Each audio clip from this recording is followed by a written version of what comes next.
নমস্কার এবং স্বাগতম। বন্ধুরা, তোমরা কি সকাল ৮টার পরে বা তার আগে স্নান করো? তাহলে তোমাদের অবশ্যই ভগবান বিষ্ণু, দেবী লক্ষ্মী এবং গরুরের সাথে স্নানের বিষয়ে যে গোপন কথাগুলো ভাগ করে নিয়েছিলেন তা শুনতে হবে। কখন স্নান করা উচিত, কিভাবে করা উচিত, স্নানের সময় কোন মন্ত্র জপ করা উচিত, কোন দিনে স্নানের জলে কি যোগ করা উচিত এবং স্নানের পরে প্রথমে কি করা উচিত।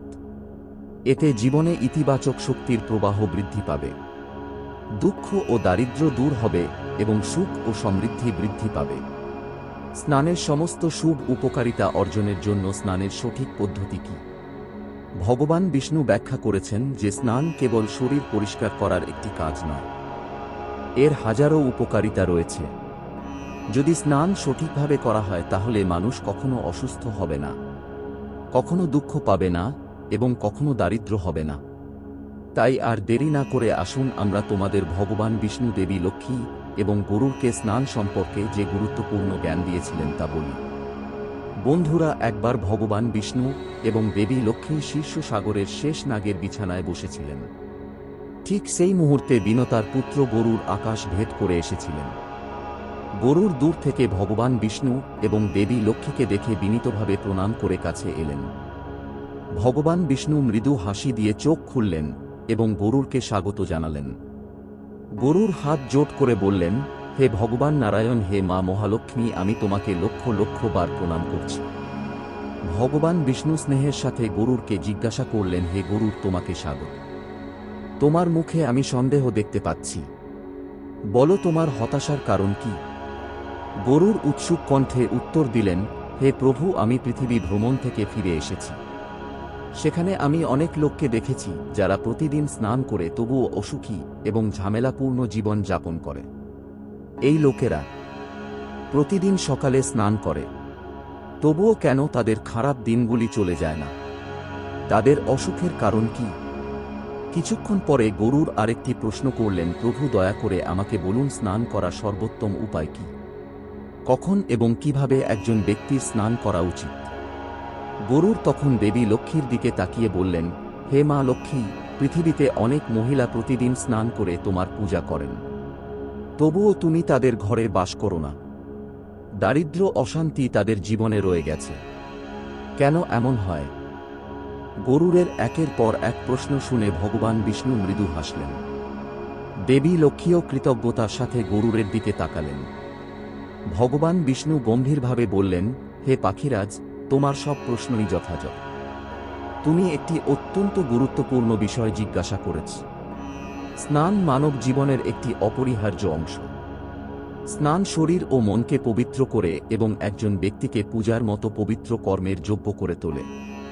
প্রতিদিন স্নান করা অত্যন্ত গুরুত্বপূর্ণ, কিন্তু যদি সঠিক পদ্ধতি এবং সময় অনুসরণ না করা হয় তাহলে এর পূর্ণ উপকারিতা নষ্ট হয়ে যায়। হে গরুর, আমি তোমার সকল প্রশ্নের উত্তর দেব, কিন্তু তোমাকে সরাসরি উত্তর দেওয়ার আগে আমি তোমাকে একটি পবিত্র গল্প বলবো। মনোযোগ সহকারে শোনো, এর মধ্যে লুকিয়ে থাকা জ্ঞান তোমার সকল সন্দেহ দূর করবে। গরুরজি তার কৌতূহল প্রকাশ করে বললেন, হে প্রভু, তোমার মুখ থেকে এই গল্পটি শোনা আমার সৌভাগ্য। দয়া করে আমাকে গল্পটি বলো, আমি মনোযোগ সহকারে শুনব। তারপর ভগবান বিষ্ণু গরুরজিকে, আজ আমি তোমাকে যে গল্পটি বলতে যাচ্ছি তা বলেন। এই গল্পটি শোনার ফলে একই সাথে সমস্ত পবিত্র স্থানে স্নানের পুণ্য লাভ হয়। অতএব তোমাকে এই গল্পটি মনোযোগ সহকারে শুনতে হবে। এটি ছিল প্রাচীনকাল। মধ্যপ্রদেশের মধ্য অঞ্চলে একটি খুব সুন্দর শহর বাস করত। সেখানে একজন অত্যন্ত ধনী ব্যবসায়ী বাস করতেন। সেই ব্যবসায়ী সম্পদের তেজ দূর দূরান্তে ছড়িয়ে পড়েছিল। তার প্রাসাদযুক্ত বাড়িটি কোনো বৈশ্বিক আরামায়েশের ছাড়াই ছিল। ঈশ্বরের কৃপায় তার ঘরে 3টি সুন্দরী কন্যার জন্ম হয়েছিল। শেঠ তাদের পরম ভালোবাসা এবং স্নেহের সাথে লালন পালন করেছিলেন। তাদের প্রতিটি ইচ্ছা পূরণ হয়েছিল। তারা রেশমি পোশাক, অলংকার এবং মিউজিক আরামায়ে এসে ভরা জীবন লাভ করেছিল। 3 বনি সৌন্দর্য যৌবনে অতুলনীয় ছিলেন এবং তাদের খেলাধুলাপূর্ণ স্বভাব সকলকে মোহিত করেছিল। কিন্তু তার সন্তানদের অপরিসীম সুখ দেওয়ার আগ্রহে সেট একটি জিনিস ভুলে গিয়েছিলেন। তিনি তার মেয়েদের ধর্ম ও শাস্ত্রের জ্ঞান শেখাননি। তারা জীবনের আধ্যাত্মিক ও নৈতিক দিকগুলি সম্পর্কে অজ্ঞ ছিলেন। ফলস্বরূপ সম্পদ, সমৃদ্ধি, সৌন্দর্য এবং সুখ থাকা সত্ত্বেও তাদের জীবন অসম্পূর্ণ ছিল। শাস্ত্রের জ্ঞানের অভাবে তারা সঠিক এবং ভুলের মধ্যে পার্থক্য করতে পারতেন না। তাদের মধ্যে সেই জ্ঞান এবং গুণের অভাব ছিল যা একজন মানুষকে পূর্ণ করে তোলে। সময়ের সাথে সাথে 3 মেয়েই বয়ঃসন্ধির দ্বার প্রান্তে পৌঁছেছিল। তার কর্তব্য পালন করে সেট উপযুক্ত পাত্রের সাথে তাদের বিবাহের ব্যবস্থা করেছিলেন। 3 জনেরই বিবাহ শহরের প্রতিষ্ঠিত ধনী পরিবারগুলিতে অত্যন্ত জাঁকজমকপূর্ণভাবে সম্পন্ন হয়েছিল। 3 বনিলডলি ক্লারিনেটের শুভ শব্দের মধ্য দিয়ে বিদায় নিলেন। তাদের নিজ নিজ শ্বশুরবাড়ির প্রাসাদে সম্মান ও ভালোবাসার সাথে তাদের গ্রহণ করা হয়েছিল। নতুন পৃথিবীতে প্রবেশের পর তাদের শাশুড়ি, শ্বশুর এবং স্বামীরা তাদের জমকালো অভ্যর্থনা জানালেন এবং স্নেহের সাথে ঘরের লক্ষ্মী বলে সম্বোধন করলেন। তবে বিলাসিতা এবং অসাবধানতার কারণে তাদের কিছু অভ্যাসের অবনতি ঘটেছিল। 3 পুত্রবধূই সকালে দেরি করে ঘুমাতেন। এমনকি সূর্যোদয়ের সময় তাদের পোশাক পরে শুয়ে থাকতেন। যখন তারা ঘুম থেকে উঠত তখন দিনটি দীর্ঘ হতো। অলসভাবে তারা দেরিতে ঘুম থেকে উঠত এবং সকালে অবহেলা করত। প্রায়শই তারা রান্নাঘরে যেত এবং স্নান না করে খেতেন। এমনকি সেই প্রার্থনাগুলিও কখনো কখনো অনিচ্ছা সত্ত্বেও করা হতো।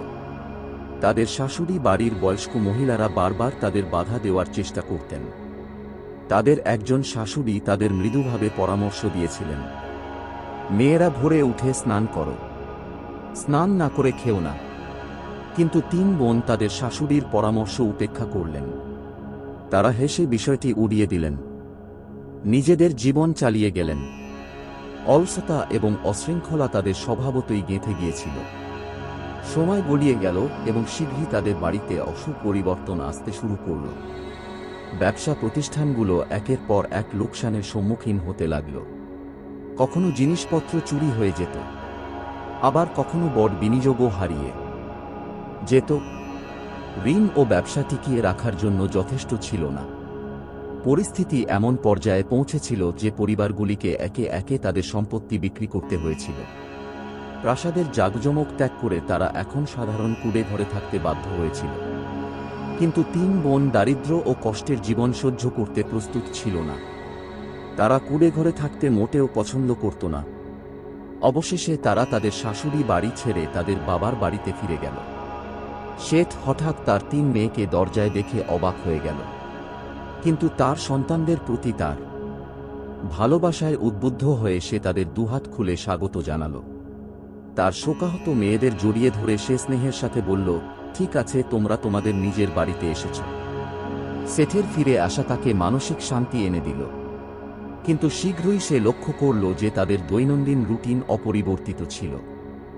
এমনকি তাদের বাবা মায়ের বাড়িতেও তারা দেরিতে ঘুম থেকে উঠত এবং স্নান না করে রান্নাঘর থেকে অবসরে খাবার গ্রহণ করত। এদিকে বাবা আসন্ন বিপর্যয়ের কথা জানতেন না। অল্প সময়ের মধ্যেই শেঠের ব্যবসা অদ্ভুত সমস্যার সম্মুখীন হতে শুরু করে। লেনদেন ব্যর্থ হতে শুরু করে। বাজারে তার বিশ্বাসযোগ্যতা হ্রাস পেতে শুরু করে এবং আর্থিক ক্ষতির স্তূপ করতে থাকে। তার পরিস্থিতি দিন দিন আরও খারাপ হতে থাকে। শেঠ কিভাবে এটি ঘটছে তা নিয়ে বিভ্রান্ত ছিল। তার একসময়ের সমৃদ্ধ ব্যবসা কেন ক্ষতির সম্মুখীন হচ্ছিল সে বুঝতে পারছিল না যে এই বিপর্যয়ের কারণ কি। অবশেষে হতাশায় শেঠ ঈশ্বরের কাছে প্রার্থনা করেছিল। প্রতিদিনের উদ্বেগ তাকে প্রায় ভেঙে ফেলেছিল। একদিন রাতে সে তারা ভরা আকাশের দিকে তাকিয়ে চিৎকার করে বলল, প্রভু, এ কি দুর্দশা! মিউজিক, সবকিছু ভেঙে পড়ছে। আমাকে কিছু একটা পথ দেখাও। তার চোখে জল এসে পড়ল। সেই যন্ত্রণাদায়ক কান্নার কিছুক্ষণ পরেই একজন দিব্য তেজস্বী ঋষি শেঠের দরজায় আবির্ভূত হলেন। ঋষির ছদ্মবেশে ঋষি আর কেউ নন, স্বয়ং ভগবান বিষ্ণু, যিনি শেঠের কষ্ট লাঘব করার জন্য মানব রূপে এসেছিলেন। ঋষির ছদ্মবেশে বিষ্ণুর মাথা জটানো চুলে সজ্জিত ছিল। তার চোখ করুণায় জ্বলজ্বল করছিল। তার শরীর থেকে এক ঐশ্বরিক আভা নির্গত হল। শেঠ তাকে দরজায় দেখার সাথে সাথেই তিনি এক অনন্য শান্তির অনুভূতি অনুভব করলেন। শেঠ দৌড়ে গিয়ে শ্রদ্ধার সাথে ঋষিকে ভেতরে ডাকলেন। তিনি শ্রদ্ধার সাথে তার পায়ের কাছে প্রণাম করলেন, তাকে আসন দিলেন এবং হাত জোট করে তার সামনে দাঁড়ালেন। ঋষি প্রেমের সাথে তার অভিবাদন গ্রহণ করলেন। শেঠ তৎক্ষণাৎ একটি তামার পাত্রে জল এনে তার পা ধুয়ে দিলেন। জল থেকে নির্গত পবিত্রতা পুরো বাড়িতে ছড়িয়ে পড়েছিল। শেঠ ভারী হৃদয়ে বললেন, স্বামী, তুমি আমার দরজায় আসার কষ্ট করে এসেছিলে। আমার জীবন ধন্য হয়েছে। দিব্যি সত্তা শেঠের মুখ থেকে দুঃখ দূর করে স্নেহময় কণ্ঠে জিজ্ঞাসা করলেন, পুত্র, তোমার মুখে চিন্তার রেখা স্পষ্ট দেখা যাচ্ছে। তোমার হৃদয়ের দুঃখ আমাকে বল। শেঠের হৃদয় দুঃখে ভরে গেল। তিনি দমবন্ধ কণ্ঠে তার গল্পটি বর্ণনা করলেন। স্বামী, আমার বাড়ি একসময় সম্পদ ও সমৃদ্ধিতে পরিপূর্ণ ছিল। আমি আমার 3 মেয়েকে খুব জাঁকজমকের সাথে বিয়ে দিয়েছিলাম, কিন্তু তারা তাদের শ্বশুর বাড়িতে প্রবেশ করার সাথে সাথেই বিপর্যয় নেমে এল। সেটা আরও বললেন, তাদের স্বামীর ব্যবসা ভেঙে গেল, পরিবারগুলি দরিদ্র হয়ে গেল। আমার মেয়েরা দুঃখিত তাদের পিতামাতার বাড়িতে ফিরে গেল। তারা ভেবেছিল তারা সেখানে সুখে থাকবে, কিন্তু প্রভুর অলৌকিক ঘটনা দেখুন। এখন আমার নিজের ব্যবসাও ব্যাপক ক্ষতির সম্মুখীন হচ্ছে। শেঠ তার মেয়েদেরকে ডেকে পাঠালেন। 3 জনই ঋষির সামনে বিষণ্ণ চোখে এবং বিচলিত হৃদয়ে দাঁড়িয়ে রইলেন। শেঠ বললেন, মহারাজ, এরা আমার কন্যা যাদের ভাগ্য উল্টে গেছে। ঋষি তাদের দিকে ধ্যানমগ্ন দৃষ্টিতে তাকালেন। কিছুক্ষণের মধ্যেই তার ঐশ্বরিক জ্ঞান সবকিছু প্রকাশ করে দিল। তিনি দেখলেন যে বোনদের চারপাশে অন্ধকারের এক নেতিবাচক আভা ভেসে বেড়াচ্ছে। সেই নেতিবাচক শক্তির ছায়ার মতো তাদের পিছু পিছু যাচ্ছিল। তারা যেখানেই গেল অন্ধকার নেমে এলো। ঋষির হৃদয়ে করুণায় ভরে গেল। গম্ভীর স্বরে ঋষি বণিককে বললেন, বাছা, তোমার 3 মেয়ের নিজস্ব অভ্যাস তাদের ভাগ্য নষ্ট করে দিয়েছে। তাদের অলস রুটিন এবং অপবিত্র আচরণ তাদের দুর্ভাগ্য দিয়ে ঘিরে রেখেছে। 3 বোন অবাক হয়ে ঋষির দিকে তাকালেন। ঋষি বললেন, তারা সকালে দেরিতে ঘুম থেকে ওঠে। তারা সূর্যোদয়ের অনেক পরে অলসভাবে স্নান করে অথবা কখনো কখনো স্নান না করে খায়। তাদের অপবিত্র আচরণ তাদের চারপাশে অন্ধকারের ঢাল তৈরি করেছে। ঋষি আরও ব্যাখ্যা করলেন, যখন কোন ব্যক্তি পরিষ্কার পরিচ্ছন্নতা এবং সময় বজায় রাখতে ব্যর্থ হয়, তখন নেতিবাচক শক্তি তাদের চারপাশে জড়ো হয়। এই শক্তির কারণেই তারা যেখানেই যায় দুঃখ এবং দুর্ভাগ্য তাদের পিছনে আসে। 3 বোন লজ্জা এবং অনুশোচনায় মাথা নিচু করে দাঁড়িয়ে রইল। তারা তাদের ভুল বুঝতে শুরু করল। তাদের চোখে জল এসে পড়ল। তারা মনে মনে ভাবল, আমরা একটা গুরুতর ভুল করেছি। ঋষি 3 বোন এবং বণিকের দিকে তাকিয়ে বললেন, এখন আমি তোমাদের কিছু গুরুত্বপূর্ণ কথা বলব। তোমাদের সকলকে মনোযোগ সহকারে শুনতে হবে এবং প্রতিদিন সেগুলো অনুসরণ করতে হবে। এটাই তোমার সমস্যার সমাধান। ঋষি ব্যাখ্যা করলেন শাস্ত্রের উদ্ধৃতি দিয়ে। স্নানের অনেক প্রকার আছে।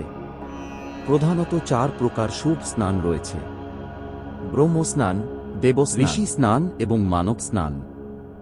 এছাড়াও 5ম প্রকারের একটি আছে যাকে দৈত্য স্নান বলা হয়, তবে এটি অশুভ এবং অনুপযুক্ত বলে মনে করা হয়।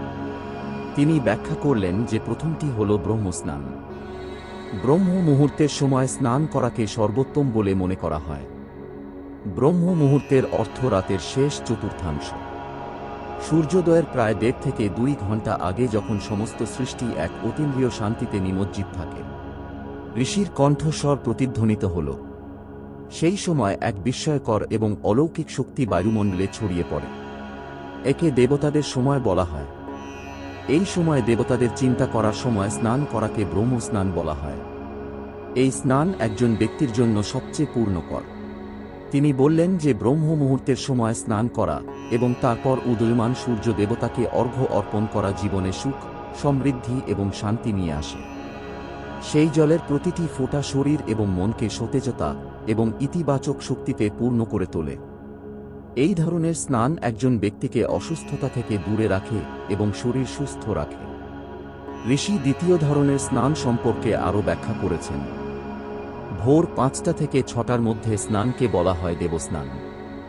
এই সময় গঙ্গা এবং যমুনা সহ সমস্ত পবিত্র নদীকে স্মরণ করে জলে ডুব দেওয়া উচিত। তিনি ব্যাখ্যা করেছিলেন যে এই সময় স্নান করলে শরীরে ইতিবাচক শক্তি সঞ্চারিত হয়। জলের প্রতিটি স্পর্শের সাথে শরীর থেকে সমস্ত নেতিবাচকতা ধুয়ে যায়। কেবল শরীরই নয়, মন পবিত্র হয়ে ওঠে। ঋষি বলেছিলেন, যারা দেবস্নান করেন তারা সম্পদ বৃদ্ধি, সমস্ত বস্তুগত আরামের প্রাপ্তি এবং তাদের বাড়িতে দেবী লক্ষ্মীর উপস্থিতি অনুভব করেন। ঋষি তৃতীয় ধরনের স্নানের কথা উল্লেখ করেছেন, ঋষি স্নান। ভোরে স্নান করা, যখন আকাশে কয়েকটি তারা এখনও জ্বলছে তাকে ঋষি স্নান বলা হয়। এটি একটি দুর্দান্ত স্নান যা মানসিক শান্তি প্রদান করে। এই সময় স্নান করলে জল দিয়ে উদ্বেগ ধুয়ে ফেলা হয় এবং মন পবিত্র হয়। ঋষি আরও বলেন, চতুর্থটি হল মানব স্নান। সকাল 6টা থেকে 8টার মধ্যে, অর্থাৎ সূর্যোদয়ের সময় বা তার ঠিক পরে স্নান করাকে মানব স্নান বলা হয়। তিনি বলেন, এই স্নানকে শুভ বলেও মনে করা হয়। এই সময় স্নান করলে শরীর সতেজ এবং সারাদিন ইতিবাচক শক্তিতে পরিপূর্ণ থাকে। এই শক্তি একজন ব্যক্তিকে উৎসাহের সাথে প্রতিটি কাজ করতে অনুপ্রাণিত করে। ঋষির কণ্ঠস্বর এখন গম্ভীর হয়ে ওঠে। কিন্তু এটাও লক্ষণীয় যে যে কেউ সূর্যোদয়ের 2 ঘন্টা পরেও স্নান করে না তাকে রাক্ষসী স্নান বলে মনে করা হয়। তিনি সতর্ক করেছিলেন যে সকাল 8টার পরে স্নান করা অনুচিত এবং অশুভ। সেই সময় বায়ুমণ্ডলে ঐশ্বরিক শক্তি অনেক কমে যায়। ফলস্বরূপ যে ব্যক্তি স্নান করে তার শরীর ও মনে উৎসাহ এবং শক্তির অভাব থাকে। ঋষি স্পষ্টভাবে বলেছিলেন, যারা সূর্যোদয়ের অনেক পরে অলসভাবে ঘুরে বেড়ায় এবং দেরিতে স্নান করে তারা সারাদিন অলসতা, রাগ, ঘৃণা এবং বিরক্তিতে ঘেরা থাকে। অলসতা এবং অপবিত্রতার কারণে নেতিবাচক শক্তি তাদের শরীরে আধিপত্য বিস্তার করে এবং দুর্ভাগ্য তাদের পিছু পিছু আসতে থাকে। বণিকের দিকে তাকিয়ে ঋষি বললেন, তোমার এই 3 মেয়ে সকালের সময়মতো স্নান করেনি। তারা সূর্যোদয়ের অনেক পরেও ঘুমিয়েছিল। এর ফলে তাদের শ্বশুরবাড়ির সমস্ত সমৃদ্ধি ধ্বংস হয়ে গেছে। আর এখন তাদের কারণে তোমার ঘরের দেবী লক্ষ্মীও বিরক্ত। 3 বোন এখন তাদের অসদাচরণের আসল কারণ বুঝতে পেরেছে। কাঁদতে কাঁদতে তারা ঋষির পায়ে পড়ে গেল। মহারাজ, আমরা ভুল করেছি, আমাদের ক্ষমা করুন, আমাদের সঠিক পথ দেখান। তাদের কণ্ঠস্বর অনুতাপে কেঁপে উঠল। ঋষি গম্ভীর স্বরে বললেন, এখন আমি তোমাদের স্নানের সময় জপ করার জন্য একটি অত্যন্ত গুরুত্বপূর্ণ মন্ত্র বলব। মনোযোগ সহকারে শুনুন এবং মুখস্থ করুন। যে কেউ এই মন্ত্র জপ করার সময় স্নান করে তার সমস্ত পাপ তাৎক্ষণিকভাবে ধ্বংস হয়ে যায়। তাদের দুর্ভাগ্য দূর হয় এবং তারা অপরিসীম সুখ ও সমৃদ্ধি লাভ করে। গঙ্গে জয় যমুনে চৈব গোদাবরী সরস্বতী নর্মদে সিন্ধু কাবেরী জলে অস্মিন সন্নিধিং কুরু। ঋষি মন্ত্রটির অর্থ ব্যাখ্যা করলেন। এর অর্থ, হে পবিত্র নদী গঙ্গা, যমুনা, গোদাবরী, সরস্বতী, নর্মদা, সিন্ধু এবং কাবেরী, তোমরা সকলে এই স্নানের জলে উপস্থিত থাকো। ঋষি হেসে বললেন, এই মন্ত্র জপ করার সময় স্নান করলে সমস্ত পবিত্র স্থানে স্নানের মতোই পুণ্য লাভ হয়। সমস্ত পাপ ধুয়ে যায় এবং সৌভাগ্যের উদয় হয়। ভগবান বিষ্ণুর রূপে সেই দক্ষ ঋষি সেট এবং তার কন্যাদের স্নানের গুরুত্ব এবং সমস্ত আচার অনুষ্ঠান ব্যাখ্যা করে সঠিক পথ দেখিয়েছিলেন। 3 বোনের চোখে কৃতজ্ঞতার অশ্রুধারা বয়ে উঠল। তারা তাদের ভুল স্পষ্ট বুঝতে পেরেছিল। হাত জোট করে তারা ঋষিকে প্রণাম করে বলল, মহারাজ, আপনি আমাদের চোখ খুলে দিয়েছেন। এখন আমরা আমাদের বাকি জীবন আপনার দেখানো পথেই চলব। সেইঠ প্রণাম করে ঋষিকে প্রচুর ধন্যবাদ জানালেন। ঋষির রূপে আগত ভগবান খুশি হয়ে তাদের সকলকে আশীর্বাদ করলেন। তোমরা সর্বদা সুখী থাকো। পবিত্রতা এবং সমৃদ্ধি সর্বদা তোমাদের বাড়িতে বিরাজ করুক। সেট আবার তার পা স্পর্শ করলেন। মুহূর্তের মধ্যেই ঐশ্বরিক ঋষি দৃষ্টির আড়ালে চলে গেলেন। শেঠ বুঝতে পারলেন যে স্বয়ং ভগবান নারায়ণ তাদের সাহায্যে এসেছেন। এরপর 3 কন্যা তাদের শ্বশুর বাড়িতে ফিরে গেলেন। এবার তারা অমাবস্যা পালনের সংকল্প নিয়ে চলে গেলেন। তারা ভগবানের নির্দেশিত স্নানের রীতিনীতি কঠোরভাবে পালন করতে শুরু করলেন। এখন তারা প্রতিদিন সকালে ব্রহ্ম মুহূর্তে ঘুম থেকে উঠবে। ঘুম ত্যাগ করে তারা পবিত্র নদীগুলিকে স্মরণ করে স্নান করবে। স্নানের পর তারা উদীয়মান সূর্যকে তামার পাত্রে জল ভর্তি জল অর্পণ করবে এবং ভক্তি সহকারে ভগবানকে স্মরণ করবে। এই প্রতিদিনের সকালের স্নান তাদের শরীর ও মনকে পবিত্র করবে। তাদের পিছনে যে অন্ধকার ছায়া ছিল তা ধীরে ধীরে সম্পূর্ণরূপে অদৃশ্য হয়ে যাবে। তাদের ঘরের পরিবেশ আবার শান্ত এবং ইতিবাচক হয়ে উঠবে। ধীরে ধীরে তাদের স্বামীদের ব্যর্থ ব্যবসা পুনরুজ্জীবিত হতে শুরু করবে। যে ব্যবসাগুলি ক্রমাগত অর্থ হারাচ্ছিল তারা লাভ করতে শুরু করবে। পরিবারের সম্পদ ফিরে আসবে এবং হারানো সমৃদ্ধি ফিরে পেতে শুরু করবে। যে কুডেকরগুলি একসময় অন্ধকার এবং দুঃখের আবাসস্থল ছিল সেগুলি এখন প্রদীপের আলোয় আলোকিত হবে। পরিবারগুলিতে সুখ ফিরে আসবে। বাড়ির বড়রা বললেন, মনে হচ্ছে ঘরের লক্ষ্মী ফিরে এসেছে। এই গল্প বলার পর ভগবান বিষ্ণু চুপ করে গেলেন। একসময় ক্ষীরের সাগর প্রশান্তিতে ভরে উঠল। গরুর মন্ত্রের মাধ্যমে এইসব শুনছিলেন। এখন তিনি তার সমস্ত প্রশ্নের উত্তর খুঁজে পেলেন। দেবী লক্ষ্মী মৃত স্বরে বললেন, যেখানে অলসতা, নোংরামি এবং অপবিত্রতা বিরাজ করে সেখানে আমি থাকতে পারি না। যে মহিলারা প্রতিদিন স্নান করেন কিন্তু সময় বা রীতিনীতি মেনে চলেন না তাদের সমৃদ্ধি স্থায়ী হয় না। দেবী বললেন, আমি সেখানে থাকি যেখানে ভোরের সাথে সাথে জেগে ওঠে। স্নান শরীর ও মনকে পবিত্র করে এবং সত্যিকারের ভক্তি ঈশ্বরের স্মরণ জাগ্রত মিউজিক করে। গরুর আনন্দের সাথে ভগবান বিষ্ণু এবং দেবী লক্ষ্মীর কাছে প্রণাম করলেন। তিনি জোরে চিৎকার করে বললেন, জয় শ্রী হরি বিষ্ণু, জয় মা লক্ষ্মী। আপনার কৃপায় আজ আমার মন আলো ভরে উঠেছে। তাই আমাদেরও অলসতা ত্যাগ করে প্রতিদিন সূর্যোদয়ের আগে ঘুম থেকে উঠে স্নান করা উচিত। ঈশ্বরের উপাসনা এবং স্মরণ করে আমাদের জীবন সর্বদা পবিত্রতা, ইতিবাচক শক্তি এবং দেবী লক্ষ্মীর আশীর্বাদে পূর্ণ হবে। তো বন্ধুরা, গল্পটি আপনাদের কেমন লেগেছে তা কমেন্ট করে জানান। যদি তথ্যটি আপনাদের ভালো লেগে থাকে তাহলে ভিডিওটি লাইক করুন এবং চ্যানেলটি সাবস্ক্রাইব করতে ভুলবেন না।